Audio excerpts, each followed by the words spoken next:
Hello and welcome to the channel. Today we're going to be putting a diversion ditch in with the 305. Got the piggy bank in tow. Got some tools in the back here. Hopefully they don't bounce out. Put them down in here where they don't bounce out.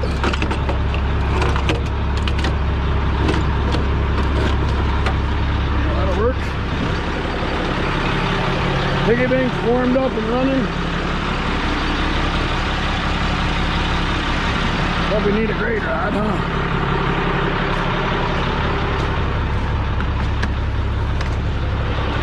Let's go ahead and go get that 305. And I'll show you what we got going on. Here we go. We got the 305 in tow. Buckets loaded. Chain down. Just got done ripping the leach field on this job. Unfortunately, I got to pull out of this job and go to another one because the gravel pit that we get gravel from, the loader's down. So we're gonna go do this diversion ditch and move some topsoil for these people and hopefully have a good day. Okay, we got loaded up, we got unloaded, and I am at the location. So 305 E2 is right there. I got my benchmark, or excuse me, my laser set up on a high point up top there. I don't know if you can see that or not, but what we're gonna do is, it's going to be a food plot and it's really wet, so we're going to put a diversion ditch right down through here. Now I put some ribbons in, shot the grade, so it's about 2% grade going out across here. Now the one hole that's right here is a little bit of a depression compared to everything else, so this will be about a foot cut. The rest all will be about a foot or 2 foot, excuse me. So we'll cut about a foot here, and the rest of everything else will be about a 2 foot cut. I'll use the bucket as a depth gauge as I go. Now, in order for these diversion ditches to be successful, you have to take the topsoil and then into the clay and then make a little depression in it. So if you can do that, normally I'd put these in with the dozer, but this is so wet in here that I'm afraid if I bring the dozer in here, we've gotten so much rain that it's going to make more of a mess. So I'll box everything out and make it so it drains. Once it drains, it'll dry up, and if the landowner wants to box blade it off, or if he wants to bring me back to dozer it, I will. But it's about 200 feet down through there. But the first item we got here is we got a fairly large popple tree I'm going to push over for the landowner. We're going to push that thing over, and then I'm going to set you up on a time lapse. We'll go ahead and box this thing out.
Well, that was pretty easy. Pushed it right on the ground, no problemo. Cut the roots off on the one side. Push that sucker down. Oh, by the way, there is a set of power lines here, so yeah. Got her on the ground, didn't hit no power lines. That's a success in my book. I'm gonna go ahead and set you up on a time lapse here. We'll go ahead and dig this diversion ditch out. Hope you enjoy.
Well, there you have it. I got it boxed out and edged out.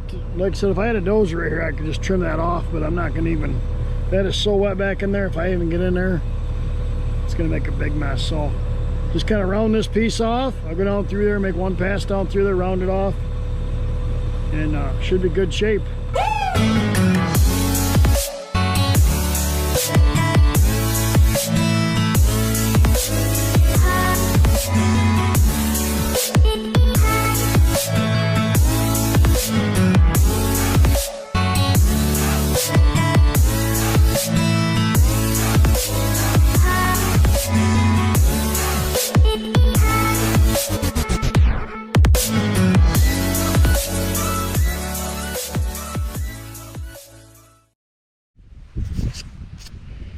Well, there you have it, one diversion ditch roughed in with the excavator.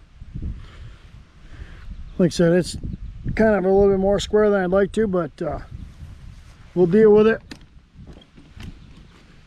Dozer would be handy here, but we don't have it, so we work with what we got. You know, good operator never complains about what he's got to work with. He just gets the job done. Well, I'm not saying I'm a good operator, but I got the job done. So hey, thanks for watching. Remember to please subscribe, and we'll see you on the next one.